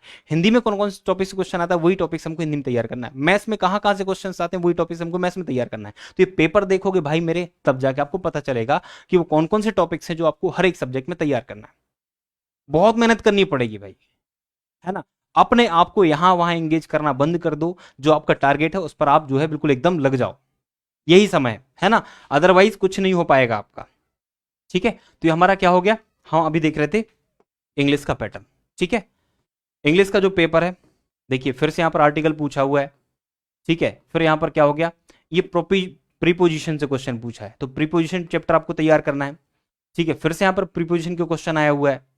ठीक है, फिर यहां पर क्या है, इसको आपको इसमें से मतलब हम कह सकते हैं कंप्लीट सेंटेंस कंप्लीशन, मतलब इसमें कौन सा इनमें से भरा जाएगा, फिल करा जाएगा, उसको फिल करके आप कंप्लीट करेंगे तो सेंटेंस कंप्लीशन यहां से आएगा। ठीक है, ये आपको देखना है। फिर आगे क्या है, देखो ए एंड द, मतलब आर्टिकल से 3 3 4 4 क्वेश्चन आ रहे हैं, 25 में 4 से 5 क्वेश्चन आर्टिकल के, तो आर्टिकल टॉपिक्स आप बहुत अच्छे से कर लेना। ठीक है, फिर यहां पर क्या आ रहा है, देखिए टेंस से क्वेश्चन आ रहा है, तो टेंस चैप्टर आपको तैयार करना है। ठीक है, I never seen him this happy before. ठीक है, तो इसमें आप क्या डालोगे, तो यहां पर आई के साथ हैज आएगा, हैव आएगा, ये आपको देखना है, तो यहां पर हैव आना चाहिए। ठीक है, ये हैव हो गया, तो मतलब आपको टेंस का नॉलेज होना चाहिए, है ना। तो वो टॉपिक्स आप देख लो भाई, बहुत जरूरी है, टॉपिक्स जब तक आप नहीं देखो पता नहीं चलेगा। तो ये सारी चीजें आपकी होगी इंग्लिश की। तो इसी तरीके से आपको क्या करना है, जैसे आगे हम बात करें इंग्लिश के बाद में, इंग्लिश खत्म हो गया, 25 क्वेश्चन इंग्लिश के हो गए। फिर आप आ जाइए, देखिए जनरल मैथमेटिक्स। तो मैथमेटिक्स में जो क्वेश्चन है, अब यहां से आप देखोगे तो टॉपिक आपको पता चल जाएगा कि भाई कौन से टॉपिक से क्वेश्चन आ रहा है। देखिए राहुल घरेलू खर्च पर अपनी आय का 5/8 एवं व्यक्तिगत खर्च पर अपनी आय का 1/12 खर्च करता है। यदि उसकी मासिक आय कितनी 48,000 रुपए है तो उसकी मासिक बचत कितना है। तो ये क्या होगा, फ्रैक्शन से क्वेश्चन हो गया। ठीक है, ये फ्रैक्शन से क्वेश्चन हो गया। इसके बाद में क्या हो गया, ये देखो मेंसुरेशन क्वेश्चन हो गया 3D का। ठीक है, यहां पर उसने बेलन का आयतन आपको दिया हुआ है, मेंसुरेशन हो गया। सिंप्लीफिकेशन का क्वेश्चन हो गया। ये टॉपिक्स आपको ऐसे ही पता चलेंगे। ये ज्योमेट्री का क्वेश्चन हो गया, जब तक आप नहीं देखोगे पता नहीं चलेगा। ये एल्जेब्रा का क्वेश्चन हो गया, एल्जेब्रा टाइप है मतलब जनरली, ये भी एल्जेब्रा क्वेश्चन हो गया, सिंप्लीफाई करें। ठीक है, ये भी एल्जेब्रा क्वेश्चन हो गया, क्वेश्चन नंबर 8। ये देखो ये भी एल्जेब्रा टाइप का क्वेश्चन हो गया, क्वेश्चन नंबर 8। ठीक है, यहां पर मेंसुरेशन क्वेश्चन हो गया, क्वेश्चन नंबर 10। फिर यहाँ पर प्रोबेबिलिटी का क्वेश्चन हो गया, तो परमुटेशन कॉम्बिनेशन प्रोबेबिलिटी भी आपको पढ़ना पड़ेगा। ठीक है, ये चीज होगी। अब यहाँ पर देखिए, यहाँ पर उसने दिया है क्या, इंटरेस्ट से, है ना, सिंपल इंटरेस्ट, कंपाउंड इंटरेस्ट, ये टॉपिक भी है, इससे भी क्वेश्चन आएगा। इसके बाद में हम बात करें तो ये जो है प्रॉफिट लॉस का क्वेश्चन हो गया। ठीक है, तो ये सारे टॉपिक्स 25 क्वेश्चन आप यहाँ से देखो, 25 क्वेश्चन कहाँ कहाँ से पूछे गए इसका आपको प्रॉपर आइडिया लगेगा। देखो ये कोऑर्डिनेट ज्योमेट्री क्वेश्चन है, ये कोऑर्डिनेट जो कितने बढ़िया लेवल की कोऑर्डिनेट ज्योमेट्री पूछी गई है। तो ये कोऑर्डिनेट ज्योमेट्री क्वेश्चन हो गया, तो आपको यहां से पता चलेगा कि किस किस टॉपिक से कितने कितने क्वेश्चन प्रीवियस ईयर्स में पूछे गए, तो वैसा ही पैटर्न यहाँ पर बनेगा। क्योंकि व्यापम के पास एक सर्टेन क्वेश्चन बैंक होता है, उससे चीजें बाहर नहीं जाती हैं। तो आप हर एक सब्जेक्ट की आप रणनीति बना करके तैयारी करोगे तो आपका एग्जाम जरूर क्वालिफाई होगा। ठीक है, फिर हम बात करने वाले हैं क्या, देखो ये हमारे सारे मैथ्स का सेक्शन हो गया। तो टोटल सेक्शन आप एक बार देख लीजिए। फिर आता है क्या, जनरल नॉलेज। अब देखिए जनरल नॉलेज में अगर आप देखोगे तो इसके अंदर में क्या क्या चीजें पूछी जा रही वो आपको देखना है। जैसे मध्य प्रदेश का क्वेश्चन आ गया। ठीक है, भारत की आजादी के समय निम्नलिखित में से कौन सा शहर मध्य प्रदेश की राजधानी था। ठीक है, तो ये देखिए नागपुर, आंसर हो गया। ठीक है, तो इस प्रकार से आप देखिए कि जनरल नॉलेज तो है, लेकिन एमपी के कितने क्वेश्चन है उसके अंदर वो आपको देखना है। ये भी मध्य प्रदेश का क्वेश्चन हो गया। ठीक है, तो एमपी जीके की बहुत महत्वपूर्ण भूमिका यहां पर निभाने वाला है। तो एमपी जीके की तैयारी आप करिए, साथ ही साथ जो है आप जनरल नॉलेज में हिस्ट्री, पॉलिटी, ज्योग्राफी का स्टैटिक जीके आप तैयार करिए, है ना। देखो यहां पर क्या है, किस क्रिकेट टीम ने वर्ष 2018 में ईरानी ट्रॉफी क्रिकेट टूर्नामेंट जीता। ठीक है, तो यहां पर ईरानी ट्रॉफी क्वेश्चन आया, मतलब करंट अफेयर का क्वेश्चन, 2018 में पेपर हुआ था, 2018 का करंट अफेयर। तो आप देखिए करंट अफेयर के कितने कितने क्वेश्चन पूछे गए, तो वो भी उसके अकॉर्डिंग आपको करंट अफेयर भी तैयार करना होगा मेरे भाई। ठीक है, ये सब चीजें आपको प्रीवियस ईयर के पेपर को देखकर ही पता चलेंगी, कोई भगवान आपको बताने नहीं आएंगे, या घर में पड़े रहोगे तो आपको आइडिया नहीं लगेगा। तो ये सब चीज आपको देखना है। इसके बाद में देखिए ये मध्य प्रदेश कितने क्वेश्चन आए हैं वो आप देखिएगा। ठीक है, अब देखिए भारत के कितने राज्यों में समुद्र तट है, तो इसका आंसर कितना है, 9 है। तो ये किससे आ गया, ज्योग्राफी से क्वेश्चन आ गया, मतलब इंडियन ज्योग्राफी क्वेश्चन है, मतलब जीएस आपको पढ़ना पड़ेगा। जो भी आप पढ़ते हैं मोटा मोटी आप जो है स्टैटिक देख लेंगे तो आपका हो जाएगा। मध्य प्रदेश क्वेश्चन हो गया, है ना। तो ये सब चीज हो गई। तो एमपी के कम से कम 10 से 12 क्वेश्चन यहां से निकल के आ जाएंगे 25 में से। ठीक है, अब इसके बाद देखिए जनरल कंप्यूटर, ये सेक्शन है कंप्यूटर का। तो कंप्यूटर में जो जो क्वेश्चन पूछे गए हैं उस लेवल के क्वेश्चन ही आपको तैयार करने हैं, या 20-30% बढ़ा करके आप तैयार कर लेंगे। ठीक है, ये देखो यहां पर क्या दिया है, उसने यहां पर दिया है क्या परिणाम देगा, क्या एक सूत्र दिया है एक्सेल का। ठीक है, एक्सेल का सूत्र दिया है इक्वल टू सम, और ये लेके A5 B5 C5 D5 E5, ये सब दिया हुआ है। तो यहां पर इसका रिजल्ट क्या आएगा, तो आपको कुछ नहीं करना। अगर आपको थोड़ा बहुत एक्सेल आता है ना, तो एक्सेल में जब आप इसका सम लगाएंगे, मतलब सम क्या है, मतलब इसका जोड़ इसका जोड़, इसका जोड़, इसका जोड़, इसका जोड़ करके यहाँ बताना है। अगर आप सम करोगे कहां से, देखो यहां पर लिखा है ए से लेकर E5 तक, मतलब यहां से लेकर यहां तक का, और 5 है, 5 नंबर की सेल ये है, और ABCDE है, मतलब सम आप करोगे मतलब जोड़ आप करोगे ABCDE, तो ये ABCDE ये हो गया, और 5 नंबर के इसमें चल रहा है, ठीक है। तो इसका सम आ जाएगा 1 2 3 4 5, 25 पंचे 125, 125 आपका आंसर आ जाएगा। तो ऐसे करके कंप्यूटर क्वेश्चन, तो कंप्यूटर के बारे में नॉलेज आपको होना चाहिए। देखो कितना आ गया, 125 आपका आंसर आ गया। एक्सेल में काम करा होगा, प्रैक्टिकल नॉलेज होगा तो आपका काम ज्यादा बेहतर होगा। तो ये सब चीजें जो है, अब ईमेल एड्रेस का सही फॉर्मेट क्या होता है, सही फॉर्मेट क्या है, तो देखो भाई ये दिया है ईमेल, तो आपको इतना सड़ा सा क्वेश्चन पूछा गया, तो ईमेल के बारे में क्वेश्चन पूछ लिया। अंडू करने के लिए कौन सा यहाँ पर यूज करते हैं, तो अगर आप कंप्यूटर चलाते हो अंडू आप करते होगे, तो ये अंडू का जो है साइन है ना। तो ऐसे क्वेश्चन, इस लेवल के क्वेश्चन कंप्यूटर में पूछे जाते हैं। अब देखिए यहां पर निम्नलिखित में से कौन सा MS पावर पॉइंट का व्यू नहीं है, तो पेज व्यू जो है ना पावर पॉइंट में नहीं आता है, ठीक है, स्लाइड व्यू रहता है, पेज व्यू नहीं रहता है। तो ऐसे क्वेश्चंस तो सारी चीजें आप ओपन करके देख लीजिएगा, ठीक है। LCD स्कैनर एवं प्रिंटर डिवाइस है, तो ये हार्डवेयर होते हैं, मतलब ये बाहर से कनेक्ट करने वाले डिवाइस होते हैं, ये सॉफ्टवेयर नहीं होते हैं, ठीक है। तो देखिए हार्डवेयर है, इतने सड़े सड़े क्वेश्चंस कंप्यूटर में होते हैं, इस लेवल का कंप्यूटर रहेगा तो ये आपको यहां से पता चल जाएगा, ठीक है। अब देखो इसमें निम्नलिखित में से कौन सा MS एक्सेल का नवीनतम संस्करण है। MS एक्सेल उस समय अगर हम बात करेंगे ना, तो उस समय जो है ना, जब पेपर 2018 में हुआ था, तब जो है MS ऑफिस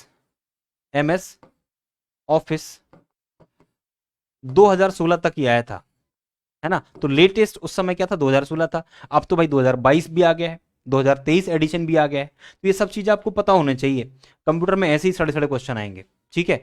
देखो यहाँ पर क्या है, निम्नलिखित में से किस में सबसे ज्यादा स्टोरेज होता है, किलोबाइट में होता है, मेगाबाइट में होता है, टेराबाइट में होता है, गीगाबाइट में होता है। तो टेराबाइट, आजकल टीवी में हार्ड डिस्क आ रही है, देखो 1 TB हार्ड डिस्क, आप जब कंप्यूटर लेते होंगे, लैपटॉप लेते होंगे, 1 TB 2 TB आप लगवाते होंगे, तो इस समय इसमें किलोबाइट, मेगाबाइट, गीगाबाइट से ज्यादा सबसे ज्यादा टेराबाइट में जो है हार्ड डिस्क आती है। तो सबसे ज्यादा स्पेसियस यही होता है, सबसे ज्यादा स्टोरेज इसमें होता है। तो ये मतलब जनरल नॉलेज चीज है, मैंने कभी कंप्यूटर विशेषता पढ़ा नहीं है, लेकिन मुझे जानकारी है। इतने सड़े क्वेश्चन आएंगे, तो जब मैं कंप्यूटर थोड़ा सा ऑफिस में काम करता हूं तो उससे पता चलता है। देखिए एक फाइल को प्रिंट करने के लिए निम्नलिखित में शॉर्टकट कौन सा है, कंट्रोल P जब आप करोगे तभी तो प्रिंट आएगा, ये कमांड है इसकी। तो ऐसे सारे क्वेश्चन भी अगर आप कंप्यूटर के नहीं कर पाओगे तो आपको कुछ नहीं बनेगा फिर, है ना। तो इसको ये पढ़ने से नहीं आएगा, कंप्यूटर पे आप बैठिए। तो ये सारे क्वेश्चंस, इतने लो लेवल का कंप्यूटर आता है ना, कुछ कहा नहीं जा सकता। तो इसका आप एनालिसिस कर लीजिए अच्छे तरीके से, ठीक है। तो 25 क्वेश्चन आपके कंप्यूटर, मतलब ये स्कोरिंग होगा, बहुत नॉर्मल से क्वेश्चन आते हैं। देखिए यहां पर क्या पूछा है उसने, अब निम्नलिखित में से कौन सा आइकन ये फायरफॉक्स को निरूपित करता है। अरे भाई गूगल क्रोम फायरफॉक्स आप चलाते हो तो ये फायरफॉक्स का साइन है, ये नहीं पता होगा तो क्या पता होगा फिर आपको, ऐसे एग्जाम निकालोगे पटवारी का, बताओ। तो ये चीज आपको करनी होगी, है ना। इतने सारे सारे क्वेश्चन आते हैं।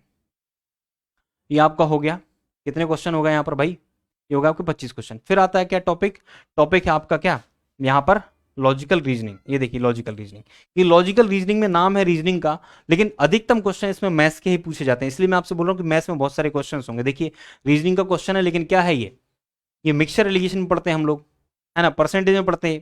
तो ये किसका क्वेश्चन है, मैथ्स का क्वेश्चन है। देखिए यहाँ पर 4/1/2% ऑफ 1600 को 4/1/2% आपको निकालना है, किसका क्वेश्चन, मैथ्स का क्वेश्चन है। देख लीजिए यहाँ पर ये मैथ्स का क्वेश्चन है, देख लीजिए यहाँ पर ये भी मैथ्स का क्वेश्चन है, सेट थ्योरी का। ये क्वेश्चन किसका, मैथ्स का क्वेश्चन है। तो आप इसमें देखेंगे तो रीजनिंग के क्वेश्चन 1-2 ही आएंगे, बाकी सारा सेक्शन मैथ्स का आएगा। तो आप ये मान के चलो कि 50 क्वेश्चन आपके 25-25, मतलब हम बात करें तो 25 + 25 क्वेश्चन आपके मैथ्स के होंगे। और बहुत डिफिकल्ट मैथ्स नहीं होगी, एडवांस मैथ्स ही थोड़ी डिफिकल्ट होगी, तो वो आप अच्छे से पढ़ लीजिएगा, ठीक है। तो आप यहां से कर सकते हैं, मतलब आप 50 में से करीब करीब 40 नंबर 45 नंबर आराम से आप स्कोर कर लेंगे। जिनका अर्थमेटिक एडवांस दोनों तैयार है वो आराम से 50 नंबर स्कोर कर लेंगे, ठीक है। तो ये आपका क्या हो गया, मैथ्स का सेक्शन हो गया। तो ये सारा का सारा सेक्शन हम यहाँ पर डिस्कस इसलिए कर रहे हैं, पेपर में आपको इसलिए बता रहा हूं ताकि आप इन पेपर्स को देख के आप अपना सिलेबस तैयार कर लें कि क्या क्या सेक्शन से कितने कितने क्वेश्चन पूछे गए हैं, उसकी तैयारी आप कैसे करोगे और कहां से करोगे और किस लेवल की तैयारी करना है। ऐसा नहीं कि आप जनरल नॉलेज की जगह आप जनरल नॉलेज पढ़ने लग जाएं, आप व्यापम की तैयारी करें, UPSC बुक पढ़ने लग जाएं। मेरा कहने का मतलब यह कि आपको अपने शत्रु का आकलन करना है, गलत आकलन नहीं करना है। आपको लड़ना है 2 लोगों से और आप 10 लोगों से लड़ने की तैयारी कर रहे हो, वो भी व्यर्थ है, कोई मतलब नहीं है। इसलिए मैं आपसे कह रहा हूं जितना आपका सिलेबस है उससे 20-30% ज्यादा तैयारी करना और कुछ नहीं करना, ठीक है। मैथ्स के सेक्शन की अगर बात रहेगी तो आप मुझसे बात कर सकते हो, मैं आपको बता दूंगा मैथ्स में कैसे कैसे तैयारी करना है, कहां से करना है और क्या जरूरी है, ठीक है। तो ये मैथ्स मतलब लॉजिकल रीजनिंग में मैथ्स का सेक्शन हो गया। अब देखिए भाई, यहां पर जो सेक्शन है अगला, वो क्या है, जनरल मैनेजमेंट। लास्ट जो हमारा सब्जेक्ट है वो क्या है, जनरल मैनेजमेंट। अब मैनेजमेंट आपको पढ़ना है तो मैनेजमेंट की बुक तो आप लोगे व्यापम की, लेकिन उसमें आप देख लीजिए कि भाई आप इसके एमसीक्यूज भी लगाएं। ठीक है, एमसीक्यूज मतलब इसके ऑब्जेक्टिव क्वेश्चंस भी लगाएं, तो ये आप पढ़िएगा, है ना। 2-4 साल के पेपर आप देख लीजिए, जो भी आपको मिलते हैं उससे आप देख करके आप एनालिसिस करिए। ठीक है, ये सब के सब जो है मैनेजमेंट क्वेश्चन है, तो 25 क्वेश्चन आपको यहाँ मिलने वाले हैं। तो इस तरीके का पैटर्न जो है पेपर का रहने वाला है। ठीक है, ये कंप्लीट हमने यहाँ पे डिस्कस कर लिया। मैनेजमेंट खत्म होने के बाद और तो कोई सेक्शन बचा नहीं है। ठीक है, 25 क्वेश्चन आपके मैनेजमेंट के हो गए, मतलब हमने 8 सेक्शन यहाँ पर डिस्कस कर लिए। क्लियर।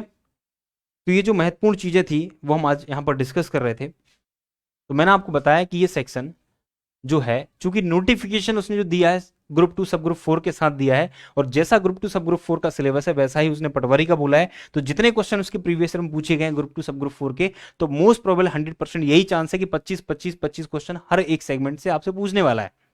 तो आपको यही करना है कि ग्रुप 2 सब ग्रुप 4 के पेपर्स को आप डाउनलोड करिए मेरे भाई, और साइंस का एनालिसिस करिए, हिंदी का एनालिसिस करिए, इंग्लिश का एनालिसिस करिए, मैथ्स का एनालिसिस करिए, जीके का एनालिसिस करिए, कंप्यूटर करिए, लॉजिकल रीजनिंग करिए, और मैनेजमेंट का एनालिसिस करिए। और किस लेवल के क्वेश्चंस वहां से पूछे गए और कौन कौन से चैप्टर से क्वेश्चन पूछे गए वो आप एक अपना खाका तैयार कर लीजिए, और तैयार करने के बाद में आप उसी के अकॉर्डिंग प्लान करिए। ठीक है, मैथ्स के लिए आपको बुक लगेगी, जनरल साइंस के लिए बुक लगेगी, हिंदी के लिए बुक लगेगी, ठीक है, जीके के लिए बुक लगेगी, एमपी जीके की बुक लगेगी, कंप्यूटर की बुक आपको लेनी पड़ेगी। ठीक है, लूसेंट वगैरह आप ले सकते हो व्यापम के लिए, और जनरल मैनेजमेंट जो आता है उसकी बुक आपको मार्केट में मिल जाएगी। तो ये आपको करना है। अब हम बात करते हैं क्या 3 महीने में एग्जाम हम कैसे निकालें एमपी पटवारी का। तो देखो, सबसे पहली बात है कि पेशेंस। क्या? पेशेंस मतलब थोड़ा सा आपको धैर्य रखना पड़ेगा, घबराना नहीं है। घबराहट से चीजें आपकी बिगड़ जाती हैं, जो बनने वाले काम होंगे वो बिगड़ जाएंगे। आप जाते होंगे जब एग्जाम देने के लिए, एग्जाम फेस करते होंगे, वहां पे आप घबरा जाते होंगे।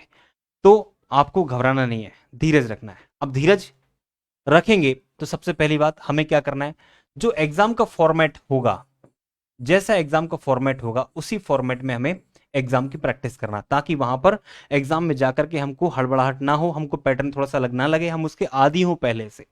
तो उसके लिए प्रॉपर टेस्ट सीरीज आपको लगानी पड़ेगी। अभी बहुत सारे लोग जो है टेस्ट सीरीज लेकर के आ जाएंगे, है ना। 8 से 15 दिन के अंदर बहुत सारी टेस्ट सीरीज एमपी की पटवारी की आ जाएंगी, सब ग्रुप 4 की, ग्रुप 2 सब ग्रुप 4 की आ जाएंगी। तो आपको क्या करना है, टेस्ट जितना आप पढ़ रहे हैं उसके साथ साथ आप टेस्ट लगाइए। अगर आपको नहीं भी बनता तो भी आप टेस्ट लगाइए। टेस्ट लगाने से फायदा आपको ये होगा, कम से कम क्वेश्चन पढ़ने का तरीका आपको पता चलेगा, और कैसे कैसे क्वेश्चन उसमें पूछे जा सकते हैं उसका एक आइडिया लगेगा। ठीक है, पर्याप्त टाइम है मेरे हिसाब से, 200 क्वेश्चन है, तो धीरज रखना है। दूसरा दूसरा क्या है, डेली प्लानिंग। डेली प्लानिंग, जैसे मैं जब तैयारी करता था एसएससी की, तो मेरा एक सिस्टम था। क्या सिस्टम था कि जब मैं नाइट में सोता था ना, नाइट में जब मैं सोया करता था, तो मेरे पास एक डायरी हुआ करती थी, मैं वो डायरी लिखता था। अब डायरी में लिख के सोता था कि कल मुझे क्या क्या पढ़ना है, तो मैथ्स में क्या क्या चीजें पढ़नी है, ठीक है, वो टॉपिक्स में लिख लिया करता था। इंग्लिश में क्या चीजें मुझे पढ़नी है, वो मैं चीजें लिख लिया करता था, मतलब कंप्लीट करना है वो, है ना। जैसे मैं जीएस पढ़ रहा हूं, तो जीएस में क्या क्या चीजें पढ़नी है वो मैं लिख लिया करता था। और यहाँ पर डेट, मैं डेट डाल दिया करता था, कल की डेट में हमें तैयार करना है। और जो जो चीजें तैयार होती जा रही हैं भाई, उसको टिक करेंगे। उसको क्या करेंगे, ये तैयार हो गया हमने टिक कर दिया, ये तैयार हो गया हमने टिक कर दिया, ये तैयार होगा हमने टिक कर दिया, ये तैयार होगा हम टिक कर दिया। अब इसमें हो सकता है कुछ चीजें आपकी छूट जाए, आपने प्लानिंग ज्यादा कर ली हो और आपका टाइम कम पड़ जाए। तो उससे आपको एक तो अपना खुद का आकलन पता चलेगा, एक दिन में आप कितना पढ़ पाते हो चीजों को, उसके अकॉर्डिंग आपकी प्लानिंग होने लग जाएगी। दूसरा क्या फायदा होगा कि आप जैसे 1 महीने पढ़ाई करते हैं, तो आपके पास 1 महीने का हिसाब किताब रहेगा डेट वाइज, कि इस दिन हमने ये पढ़ा हुआ है, तो आपको पता रहेगा कि क्या क्या चीज आप कंप्लीट कर चुके हो, क्या आपकी चीज छूटी हुई है। प्रॉपर प्लानिंग से ही पता चलता है आपको कि क्या चीज आपने कंप्लीट की है और क्या नहीं की है, जिसको हमें करना है। तो आइडिया रहेगा। नहीं तो क्या होगा, आप ऐसे ही पढ़ोगे कोई भी किताब कहीं से भी उठा के, तो आप 4 दिन बाद भूल जाओगे मैं कौन सा टॉपिक पढ़ चुका हूं, कौन सा नहीं पढ़ा है। और इससे आपका आत्मविश्वास भी बढ़ेगा, अंदर से गर्व महसूस होगा कि अरे यार हमने इतना पढ़ लिया है। और वो आपको क्या करेगा, वो एग्जाम क्वालिफाई करने में मदद करेगा, जब अंदर से पता होता है। अंदर से हम खोखले नहीं रहेंगे एग्जाम में जाते वक्त, हमको अपने आप का संज्ञान होगा कितना हम पढ़ चुके हैं। है ना, थोड़ा सा वजन रहेगा अपने आप में। और जब आप ये नहीं करोगे ना तो 4-4 दिन में जब भूलने लग जाओगे ना तो अंदर से ऐसा लगेगा, और एग्जाम के टाइम पे तो ऐसा लगेगा कि बाप रे हमने तो कुछ पढ़ा ही नहीं, सब कुछ भूल गए हम। तो ये चीज आपकी बचेगी। तो प्लानिंग डेली करना है आपको, और जितना आप कंप्लीट करते जाते हो उसको आप टिक करो, ठीक है, तो उससे आपको प्रॉपर आइडिया लगेगा। क्लियर। और सब्जेक्ट वाइज प्लानिंग करनी है ना। आप ये भी कर सकते हो कि 5-5 दिन का या 2 दिन का आप शेड्यूल बनाओ, और ऐसा नहीं कि आप 5 पेज पढ़ दिए और धरा गए, ऐसा नहीं, वो नहीं करना आपको। आपके अंदर पढ़ने की कैपेबिलिटी होना चाहिए। कैपेबिलिटी मतलब जैसे मैनेजमेंट की किताब व्यापम की आप लोगे, सपोज करिए कोई बुक अगर मैनेजमेंट की है, सपोज करिए 150 पेज की अगर वो बुक है, और अगर आपने एग्जाम निकालना 3 महीने के अंदर, तो 8 सब्जेक्ट हैं आपके पास, तो 150 पेज किताब, आप ऐसा नहीं कि भाई हम एक एक पेज ही डेली पढ़ रहे हैं, ऐसा भी नहीं करना, आपको प्रैक्टिस भी करना है। तो ये किताब आपकी 2 दिन के अंदर खत्म हो जानी चाहिए, 2 डेज के अंदर पढ़ने की अंदर से क्षमता लेकर के आओ, तभी आपको अपने आप में विश्वास होगा कि आप एग्जाम क्वालिफाई कर भी पाओगे कि नहीं कर पाओगे। जब आपको अंदर से खुद ही लगेगा कि हमारी सेटिंग तो मात्र 2 घंटे की एक दिन में या 5 घंटे की है, और हम केवल 4 ही पेज पढ़ पाते हैं, तो क्या खा के एग्जाम निकालोगे वहां जाके? 2 दिन में खत्म करो। नहीं हो रहा है याद, मत होने दो। नंबर ऑफ टाइम्स हमें बुक कंप्लीट करना है, एक ही बुक को 4 बार खत्म करना है। बात समझ रहे हो? तब अंदर से आएगा कि यार हाँ, हम हमारे अंदर पढ़ने की कैपेबिलिटी है। आपको विश्वास होगा आप इतने घंटे बैठ सकते हो, एक दिन में इतना काम कर सकते हो, आपको क्षमता पता चलेगी। 150 नहीं हो रहा है याद, मत मत होने दो भाई। याद किसको करना है? जब आप एक ही किताब को 5 बार पढ़ोगे तो अपने आप याद होगा भाई। वहां पर ऑब्जेक्टिव क्वेश्चन आता है, मतलब वहां पर आंसर्स दिए रहते हैं। जब आपने पढ़ी होगी 5 बार किताब ना, तो आंसर को, क्वेश्चन को देख के आपको आंसर याद आ जाएगा, इसका आंसर तो हमने ये पढ़ा हुआ है। तो पूरा याद नहीं रखना कि वहां पर एक ही ऑप्शन आएगा, या ऑप्शन आएगा नहीं, आपको जाके मन से बना के लिखना है, ये तो होगा नहीं। वहीं सामने ऑप्शंस रहेंगे, तो चीजें क्लिक कर जाती हैं, लॉजिक क्लिक कर जाता है कि भाई इसका क्वेश्चन का आंसर ये होना चाहिए, क्योंकि ऐसा पढ़ा हुआ लग रहा है हमको। और 5 बार जब पढ़ लोगे तो क्लैरिटी आ जाएगी ऑटोमेटिकली। तो 150 पेज की अगर बुक है तो आप 2-3 दिन में खत्म करो, और नंबर ऑफ टाइम्स आप ज्यादा पढ़ो, उसकी ऑब्जेक्टिव की बुक लगाओ। एक चैप्टर पढ़ो उसका ऑब्जेक्टिव लगाओ, एक चैप्टर पढ़ो उसका ऑब्जेक्टिव लगाओ, तो उससे तुरंत आपकी प्रैक्टिस होती चलेगी। देखो भाई मेरे, गली मोहल्ले में क्रिकेट अगर आप खेलते हो तो आप कभी भी स्टेडियम में क्रिकेट नहीं खेल पाओगे, क्योंकि आपने उस फॉर्मेट की प्रैक्टिस की नहीं है। तो हमें इतनी मेहनत करनी है, इतनी मेहनत करनी है। दूसरा, सेम फॉर्मेट में प्रैक्टिस करना है। जैसा एग्जाम आएगा वैसा हम फुल लेंथ टेस्ट लगाएंगे। ऐसा नहीं कि हम 10-10 क्वेश्चन का टेस्ट लगा रहे हैं या 50-50 क्वेश्चन का टेस्ट लगा रहे हैं। फुल लेंथ टेस्ट लगाओ, जैसा पेपर आएगा वैसा ही टेस्ट आपको लगाना है। आपको पूरा सिलेबस तैयार होता है अथवा नहीं होता, लेकिन डेली आपको एक टेस्ट लगाना है, कहीं से भी जुगाड़ करके, या प्रीवियस ईयर का आप लगाओ, कुछ भी करो, एक टेस्ट लगाना है। तो 200 क्वेश्चन आपके दिमाग के सामने से, आपकी आंखों के सामने से एक बार जब गुजरेंगे ना, तो 200 क्वेश्चन 50 तो दिमाग में ठहरेंगे कि नहीं ठहरेंगे? करोगे तभी ठहरेंगे, बिना करे कुछ नहीं होने वाला। तो ये चीज आपको करनी है, ठीक है। आपकी सिटिंग बहुत अच्छी होनी चाहिए, और नंबर ऑफ पेजेस पढ़ने का क्षमता डेवलप करो अपने अंदर। अब आप क्या करोगे, जब एग्जाम की वैकेंसी आती तब आप भागने लग जाते हो, साल भर आप पढ़ते नहीं, तो क्या खाक आपकी कैपेबिलिटी डेवलप होगी? जैसे मैं आपको एक बात बताता हूं, नीतू सिंह की बुक आती है इंग्लिश की, केडी पब्लिकेशन की। मेरा 2015 का एग्जाम था, मेंस का, उसकी 800 पेज की बुक आती थी उस समय में। आप विश्वास नहीं करोगे, मेरा पेपर जो है अगले दिन है मेंस का, और सुबह 6 बजे जब मैं पढ़ने बैठा, तो ब्रेक व्रेक सब लेके, खाना पीना खाते हुए, सब कुछ करते हुए, रात को 11 बजे तक मेरी इतनी अच्छी कैपेबिलिटी थी उस बुक को पढ़ने की, कि रात को 11 बजे तक पूरा 800 पेज का मैं रिवीजन कर दिया। इतना तेज रिवीजन। जब हम 10 बार 15 बार एक किताब पढ़ लेते हैं ना, तो सरसरी तरीके से हमारा रिवीजन होता है। और जब एक ही बार नहीं पढ़ोगे तो पहली बार तो टाइम लगेगा। इस किताब को पढ़ने में हो सकता है शुरुआत में आपको 4 दिन, 5 दिन, 6 दिन या 8 दिन लग जाए, लेकिन जब उसी किताब को आप अगली बार पढ़ रहे होगे तो इसका आधा टाइम लगेगा लगभग, या 6 दिन लगेंगे। मेरी बात समझ पा रहे हो? अब अगली बार जब फर्दर से आप इस बुक को पढ़ोगे ना, तो मेन मेन चीजें आप टिक कर लेते हो, स्टार मार्क बना लेते हो, रिवीजन आपको करना है, तो आगे हो सकता है कि आपको 4 दिन ही लगे, 4 डेज लगे। और जब आपकी प्रैक्टिस अच्छी हो जाएगी तो 2 दिन में आपकी बुक खत्म होने लग जाएगी। बात समझ पा रहे हो? तो ऐसे चीजें डेवलप होती है। पहली बार किसी भी नए काम को करने में वक्त लगता है, लेकिन जब बार बार हम करते हैं तो आपके अंदर कैपेबिलिटी डेवलप हो जाती है, और उसी काम करने में आपको दक्षता हासिल हो जाती है, और उसमें कम टाइम लगता है, आप निपुण हो जाते हैं उसमें। ये चीज आपको करनी पड़ेगी। क्लियर है? तो एक चीज ये कि भाई सारे सब्जेक्ट का आपको प्लानिंग करना है, पहले सिलेबस आप लिख लो, फिर हर दिन प्लानिंग करके आप करेंगे। और दूसरा, टाइम निकाल करके देखो, 3 घंटे का पेपर होता है, आप अच्छी अगर क्षमता है आपके अंदर 2 घंटे 2.5 घंटे में निपटा सकते हो, बहुत टाइम देता है व्यापम, है ना। बीच में एक आध नींद में मार सकते हो, लेकिन मारना नहीं, मजाक कर रहा हूं मैं, ठीक है। तो प्लानिंग करोगे, अगर आप हर दिन टेस्ट नहीं लगाते तो कम से कम 3 दिन में एक टेस्ट लगाओगे, आप ये जान लो। 3 दिन में एक टेस्ट लगाना है, फुल लेंथ टेस्ट, ठीक है। और सारे सब्जेक्ट की प्लानिंग के साथ तैयारी करनी। और ऐसा होना चाहिए कि जब आप पढ़ना स्टार्ट कर रहे हो सुबह से, तो रात तक जब तक थक नहीं जाते, बिल्कुल ऐसा लगेगा अंदर से कि हम मर जाएंगे अब नहीं पढ़ पाएंगे, तो इतनी यहां तक आपको पढ़ाई करनी। ऐसा नहीं कि 2 घंटा पढ़ लिए 4 घंटे सो लिए, 4 घंटे पढ़ लिए 2 घंटे सो लिए, ऐसे नहीं होने वाला कुछ भी। पर तो जिसने मेहनत कर रखी वही एग्जाम क्वालिफाई करेगा, ठीक है। ये चीज का आप ध्यान रखो। अब हमने कहा कि भाई प्लानिंग, प्लानिंग मतलब हर दिन आपको प्लानिंग करनी, डेली प्लानिंग। नाइट में आप डायरी लिखोगे और सुबह से आप बढ़ जाओगे, ठीक है। और सुबह उठने में ऐसा नहीं कि 10 बजे उठ रहे हो या 2 बजे उठ रहे हो या 8 बजे उठ रहे हो, नहीं। मतलब अगर आप एग्जाम निकालना चाहते हो तो आपके सबकॉन्शियस माइंड में ऐसा रहना चाहिए कि आपको अलार्म की आवश्यकता ना पड़े, मतलब अपने आप फटे में आपकी नींद खुले, ये समझ लो आप। मतलब जब हमको कोई काम करना होता है और कोई चीज हमारे दिमाग में चलती है और उसके लिए हम पैशनेट होते हैं, तो फिर अलार्म वगैरह की आवश्यकता नहीं पड़ती, ध्यान रखना। जब आपके पीछे कुत्ता भाग रहा होगा ना, भयानक कुत्ता भाग रहा होगा, तो आपका अगर शरीर नहीं है भागने लायक ना, तो भी आप इतना तेज दौड़ जाओगे कि आपको पता नहीं चलेगा कि भाई मेरे अंदर इतनी क्षमता थी भी कि नहीं थी। जान बचाने के लिए जो आदमी एफर्ट्स करता है, वैसे एफर्ट्स आपको यहां पर लगाने पड़ेंगे, तब आपका एग्जाम क्वालिफाई होगा। तो हमने बात कर दी क्या, आपको डायरी लिखनी है सब्जेक्ट वाइज, ठीक है। और आपको एस्टिमेट बनाना है, क्या एस्टिमेट बनाना है कि आपके 8 सब्जेक्ट हैं, ये 8 सब्जेक्ट मतलब टोटल सब्जेक्ट है कितने, तो यहां पर 8 सब्जेक्ट पूछे जा रहे हैं। टोटल सब्जेक्ट हमारे 8 है। तो सब्जेक्ट अगर 8 है ना, तो ये आठों के 8 सब्जेक्ट को डिवाइड आपको करना है। बात समझ रहे हो, आपको डिवाइड करना है कि आप 1 महीने के अंदर पूरे सब्जेक्ट कंप्लीट कर सकते हो क्या, या कैसे टाइम दो, या 1.5 महीने में आप सारे सब्जेक्ट एक एक बार पढ़ सकते हो क्या। बात समझ पा रहे हो,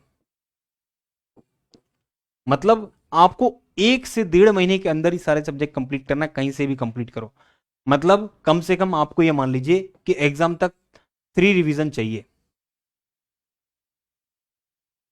और 3 रिवीजन तो आपको प्रॉपर चाहिए। उसके साथ ही साथ मतलब अगर हम बात करूं कि मेरे पास 3 महीने हैं, 3 × 30 मतलब 30 कितना हो गया, 90 डेज हो गए। अगर आप 3 3 दिन पे टेस्ट लगाओगे ना, तो कम से कम 30 टेस्ट, 30 टेस्ट आपको लगाने। और 30 टेस्ट अगर आप लगाओगे ना, तो आप ये समझो कि 30 × 200 क्वेश्चन अगर आते हैं, तो कितने क्वेश्चन होगा आपके, 6000 क्वेश्चन, टोटल मिला के 6000 क्वेश्चन यहां से हो गए। और 25 से अगर मैं डिवाइड करता हूं, तो 25 चौके 100, मतलब आप ये कह सकते हो,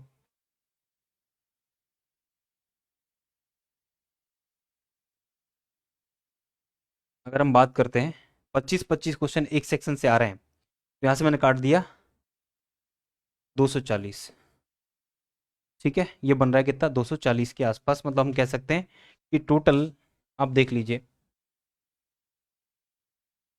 3 दूनी 6000, 6000 क्वेश्चन हो रहे हैं आपके। और अगर प्रत्येक सेक्शन में कितने क्वेश्चन आते हैं, 25 क्वेश्चन आते हैं, है ना। तो 25 से आप डिवाइड कर दो, 25 चौके 100, और यहाँ से 6 चौके 24, 240 के आसपास क्वेश्चन आपके पर सेक्शन तैयार हो रहे हैं लगभग।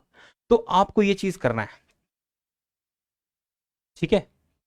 या जितना भी क्वेश्चन तैयार हो, इसका एस्टिमेट आपको आइडिया लग जाएगा कि कितने क्वेश्चन आपके तैयार हो पा रहे हैं। तो कुल मिला के अगर आप 30 टेस्ट आप लगाने वाले हो, तो 200 के हिसाब से आप देख लो, ठीक है। 6000 क्वेश्चन आपके तैयार होंगे इनसे। और जो भी क्वेश्चंस आते हैं उनको भी आपको ध्यान में रखना है कि कौन से क्वेश्चन वो महत्वपूर्ण है। जब तक आप टेस्ट नहीं लगाओगे तो क्वेश्चन दिमाग में नहीं ठहरेंगे कि कैसे कैसे क्वेश्चंस आपसे पूछे जा रहे हैं, ठीक है। तो ये चीज आप ध्यान रखिए। क्लियर, ये क्लियर हो गया। मतलब टेस्ट सीरीज लगाना है, और टेस्ट सीरीज से ही आपके अंदर कॉन्फिडेंस आएगा। अब अगली बात, जब आप टेस्ट लगाओगे तो टेस्ट से फायदा क्या होगा। फायदा ये होगा कि जो भी घबराहट आपको होती है वो इसी से खत्म होगा। अदरवाइज कई बच्चे तो ऐसे होंगे जो फॉर्म तो भर देंगे, लेकिन फाइनल एग्जाम क्या है, पेपर में ही देंगे, कभी टेस्ट नहीं लगाएंगे, कभी भी पूरी तैयारी दौरान टेस्ट नहीं लगाएंगे। तो आपको घबराहट बहुत ज़्यादा होगी। टेस्ट लगाने से आपकी घबराहट दूर होगी। दूसरी, उसका जो प्रॉपर फॉर्मेट है उसकी आप अगर प्रैक्टिस करोगे तो एग्जाम में जाकर के गलतियां नहीं होंगी। कई बच्चे प्रॉपर तरीके से सबमिट नहीं कर पाते एग्जाम। कई बच्चों को ये नहीं पता कि स्किप फॉर रिव्यू कैसे करना है, मार्क फॉर रिव्यू कैसे करना है, स्किप कैसे करना है। या 7 नेक्स्ट कैसे करना है, तो उसके प्रॉपर फॉर्मेट की तैयारी भी आपको करना है, ठीक है। और एग्जाम में जाते जाते आपको बिल्कुल घबराहट नहीं होनी चाहिए। ये कुछ तथ्य हैं जो हमने डिस्कस किए। 3 महीने के अंदर आपको एग्जाम की तैयारी करना है। पिछली बार देखिए, पिछली बार जब बच्चों ने पटवारी के एग्जाम क्वालिफाई किया, 2017 में पटवारी की वैकेंसी आई, तो उनको केवल 1 महीने का टाइम मिला था, 1 मंथ, है ना, 1 मंथ का टाइम मिला था। इस बार क्या है, आप देखें 2022 में जो वैकेंसी आई है, आपको लगभग क्या हो रहा है, 3 मंथ्स का टाइम मिल रहा है। तो रणनीति आप अच्छे से बनाइए, प्रॉपर सिलेबस को जानिए, ठीक है, प्रॉपर टॉपिक को जानिए, उस टॉपिक के आप 2-2, 3-3, 4-4, 5-500 क्वेश्चन लगाइए हर एक सब्जेक्ट में, एक टॉपिक के। मैं गारंटी देता हूं आपका एग्जाम कैसे क्वालिफाई नहीं होता, लेकिन पढ़ना पड़ेगा, आप उससे भाग नहीं सकते। ये मत सोचो कि हमारा कम से कम पढ़ने में सिलेक्शन हो जाए या किसी शॉर्टकट के माध्यम से सिलेक्शन हो जाए, तो ऐसे नहीं होने वाला सिलेक्शन। भरपूर मेहनत करिए ताकि कोई संदेह ना रहे आपको, यार आपको ऐसा ना लगे कि यार इसमें मेरा ये सब्जेक्ट मेरा कमजोर है, यहां से मेरा सेक्शन कमजोर है, ये नहीं चलना चाहिए। मेहनत करो आप तरीके से। अब ये नहीं कि भाई हमको तो कोई चीज आती नहीं है, मैं आपको पहले ही बता दे रहा हूं, बहुत सारे बच्चे ऐसे होंगे जो पहली बार फॉर्म भरेंगे, पहली बार फॉर्म भरेंगे और वो सोच रहे हैं पहली बार में एग्जाम क्वालिफाई हो जाए। तो मैं आपको डिमोटिवेट नहीं कर रहा या डिमोरलाइज नहीं कर रहा। जो बच्चे पहली बार फॉर्म भरेंगे वो इस बार नहीं तो अगले बार जब वैकेंसी आएगी तब वो एग्जाम क्वालिफाई कर पाएंगे। लेकिन ऐसा नहीं कि फॉर्म नहीं भरना, तैयारी नहीं करनी। लेकिन जो पहले से तैयार होंगे या जिनकी और सब्जेक्ट की पहले से तैयारी होगी, 2-3 सब्जेक्ट और पढ़ना है, तो उनमें से प्रोबेबिलिटी ज्यादा होती है सिलेक्शन की, ठीक है। तो नए बच्चे भी तैयारी करें ताकि इस बार आपको जब आपको आगे कभी ये देना हो पेपर, तो आपको पूरा सिलेबस का आइडिया रहेगा और क्या कमी रह गई थी वो आप अगली बार एनालिसिस कर पाओगे। हाँ, दूसरी बात, हम कमियों की बात करने वाले थे। हर एक टेस्ट लगाने से क्या होगा कि आपको ये पता चलेगा कि वो कौन सा सेक्शन है और वो उसमें कौन सी चीजें हैं जिनकी आपकी तैयारी नहीं है, तो वो भी आपको नोट डाउन करना है। क्या करना है, नोट डाउन करना है। नोट डाउन में क्या, 2 प्रकार की चीजें होंगी। एक तो जो आपको बनती हैं,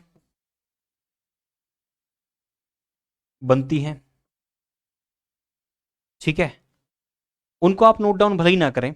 एक जो नहीं बनती हैं, जिनमें आप ज्यादा परेशान होते हो, जो नहीं बनती हैं वो आपकी लर्निंग है, मतलब ये आपकी सीख है। अगर सपोज करी 200 क्वेश्चन में आपको सपोज करी 80 क्वेश्चन अगर नहीं बने, तो ये 80 क्वेश्चन आपको लर्न करने हैं या सीखने हैं, तो ये आपकी लर्निंग होगी, यहां से आपको बेनिफिट होगा। दूसरा, अब इसमें क्या होगा कि जो कमी आपसे हुई या जो गलती आपने की, वो गलतियों का भी एनालिसिस आप यहां से करोगे कि भाई हम क्या गलती कर बैठते हैं या कहां पर हम गलती कर देते हैं, वो कौन से सेक्शन से जिनमें गलती हो जाती है। अब मैथ्स में बहुत सारे बच्चे ऐसे होंगे जिनका आंसर निकल जाता है लेकिन सही आंसर टिक नहीं कर पाते, ये छोटी सी गलती के कारण कुछ गड़बड़ी कर देते हैं, तो वो भी आपको यहां से पता चलेगा। तो मैथ्स में एनालिसिस करने की बहुत जरूरत है। बाकी सारे के सारे सेक्शन थ्योरेटिकल बेस वाले हैं तो बहुत दिक्कत वाली बात नहीं, उनमें लर्निंग बहुत ज्यादा होगी।